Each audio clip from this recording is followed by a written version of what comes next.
అయితే ఈ రోజు కూడా ఈ పొత్తులు పెట్టుకున్న తర్వాత తెలుగుదేశం పార్టీకి ఒక విశ్వసనీయత ఉంది. అదే మరి బీజేపీ కూడా జాతీయ పార్టీగా ఉంది. వారు కూడా అధికారంలో ఉండడమే కాకుండా ఒక విశ్వసనీయత వారు కూడా ముందుకు పోయే పరిస్థితి వస్తుంది. ఇంకో పక్క జనసేన పార్టీ కార్యకర్తలు కూడా పవన్ కళ్యాణ్ గారి యొక్క నాయకత్వం పైన అభిమానంతో కానీ లేకపోతే ఒక కమిట్మెంట్తో పనిచేస్తున్నారు. ఇవన్నీ కూడా పర్ఫెక్ట్గా జరగాలంటే ఒక్క వ్యక్తి కూడా ఈరోజు అందరికీ టికెట్లు ఇవ్వలేకపోయాం. ఏ విధంగా ఎంపిక చేసాం కూడా మనం మాట్లాడుకుందాం. వివిధ రాజకీయ పార్టీల్లో కొంతమంది ఆస్పిరెంట్స్ ఉన్నారు. రాజకీయాల్లో పనిచేసేది గుర్తింపు కోసం పనిచేస్తాం. సర్వీస్ చేయడానికి మనం కష్టపడతాం. ఓసారి పొత్తుల వల్ల కొంతమందికి సీట్లు ఇవ్వలేకపోయాం. చాలా కష్టపడ్డారు, జైలుకు పోయారు. మన పార్టీలో పోరాడారు, జనసేనలో పోరాడారు, త్యాగాలు చేశారు. బీజేపీలో కూడా ఆస్పిరెంట్స్ ఉన్నారు, వారికి కూడా ఇబ్బందులు. అందరికీ పోటీ చేయాలనే ఆలోచన ఇవన్నీ ఉంటాయి. ఈరోజు ఎన్ని సీట్లు అనేవి కాకుండా రాష్ట్రం గెలవాలి, ప్రజలకు న్యాయం జరగాలని మనం ముందుకు పోయినప్పుడు నాకైతే బాగా గుర్తుంటుంది. ఇక్కడ కొంతమంది ఉన్నారు, కొంతమంది రాలేదు. కానీ విశాఖ సౌత్ బాబ్జీ, అనకాపల్లి గోవింద్, పిఠాపురం వర్మ, నిడదవోలు శేషారావు, ఉంగుటూరు ఆంజనేయులు, తెనాలి ఆలపాటి, తిరుపతి సుగుణమ్మ, ఇలాంటి 31 మందికి మనం సీట్లు ఇవ్వలేకపోయాం తెలుగుదేశం పార్టీ. ఇదే విధంగా మిగిలిన సీట్లు జనసేన సీట్లు ఇవ్వలేకపోయారు. పోయినసారి పోటీ చేసిన సీట్లో కూడా జనసేన అకామిడేట్ చేయలేకపోయారు. 2019లో పోటీ చేశారు. ఈసారి పొత్తుల ధర్మంగా వాళ్ళు ఇవ్వలేకపోయారు. అదేవిధంగా బీజేపీలో పోటీ చేశారు, వాళ్ళు కూడా ఇవ్వలేకపోయారు.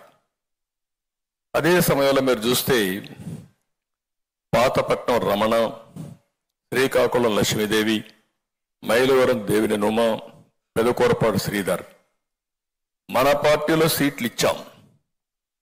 మన పార్టీలో ఉండే వ్యక్తులు కూడా మనం అకామిడేట్ చేసుకోలేకపోయాం.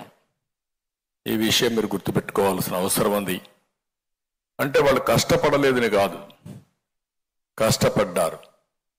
కానీ రాష్ట్రం కోసం, ప్రజల కోసం త్యాగం చేయాలనుకున్నప్పుడు వినబిలిటీ ఒక క్రైటీరియాగా పెట్టుకున్నాం. ఈ విషయం మీరు అందరూ గుర్తుపెట్టుకోవాల్సిన అవసరం ఉంది.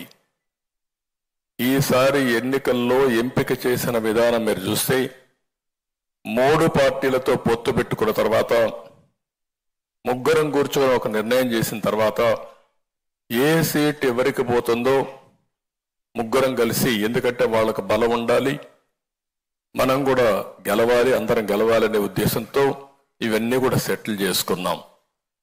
చాలా ఎలాబొరేట్గా అవర్స్ టుగెదర్ కూర్చున్నాం. స్లీప్లెస్ నైట్స్ కూడా, ఓసారి రాత్రి అంతా కూడా వర్క్ చేసిన రోజులు ఉన్నాయి. పొత్తులైనాయి. పొత్తులైన తర్వాత మన క్యాండిడేట్స్ గురించి మళ్ళీ వాళ్ళు ఎక్సర్సైజ్ చేస్తున్నారు, నేను కూడా ఎక్సర్సైజ్ చేస్తున్నాను. ఇంకా కొంత ఉంటాయి కూడా చేస్తున్నాం.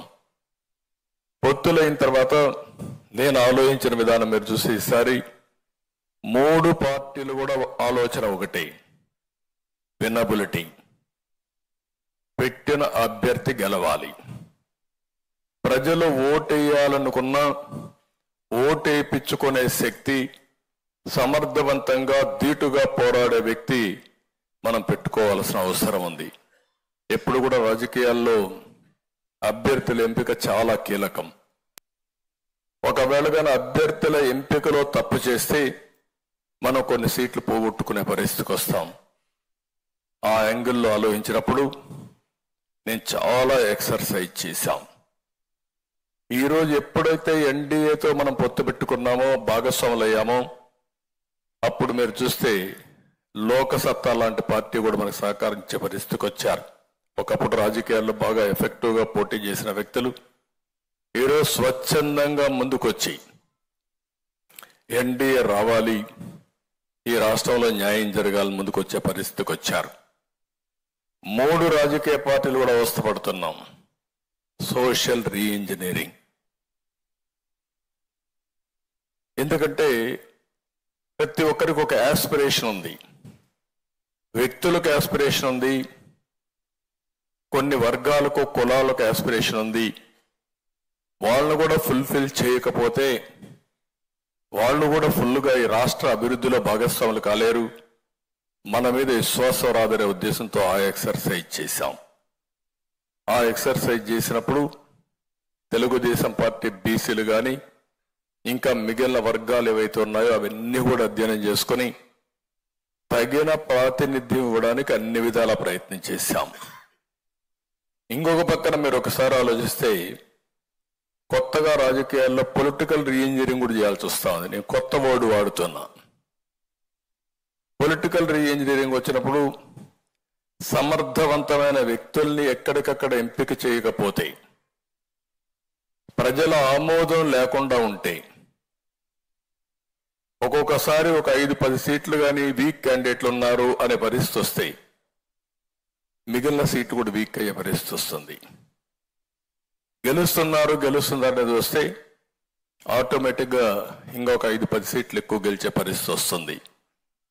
అందుకని ఈరోజు రాజకీయ పార్టీల్లో కూడా మేము ఆలోచించింది, మంచి వ్యక్తులు ఉన్నప్పుడు, సేవాభావంతో ముందుకు వచ్చినప్పుడు వాళ్ళని ఐడెంటిఫై చేయాలనే ఎక్సర్సైజ్ కూడా చేశాం. ఈరోజు ఒక్క విషయం మనం గుర్తుపెట్టుకోవాల్సిన అవసరం ఉంది రాజకీయాల్లో.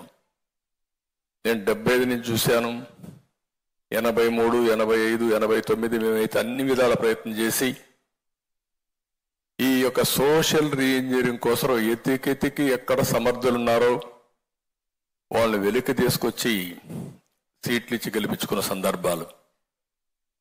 అక్కడి నుంచి ఈరోజు మీరు ఒకసారి చూస్తే విభిన్న వర్గాల్లో ఒక ప్రత్యేకమైనటువంటి ఆలోచన ధోరణి వచ్చింది. ఆ ఆలోచన ధోరణి రాజకీయాల ద్వారా ప్రజలకు సేవ చేయాలి అనే ఆలోచన. ఓసారి జీవితంలో డబ్బులు సంపాదిస్తారు, వాళ్ళు అనుకున్న ప్రొఫెషన్లో బ్రహ్మాండంగా రాణిస్తారు.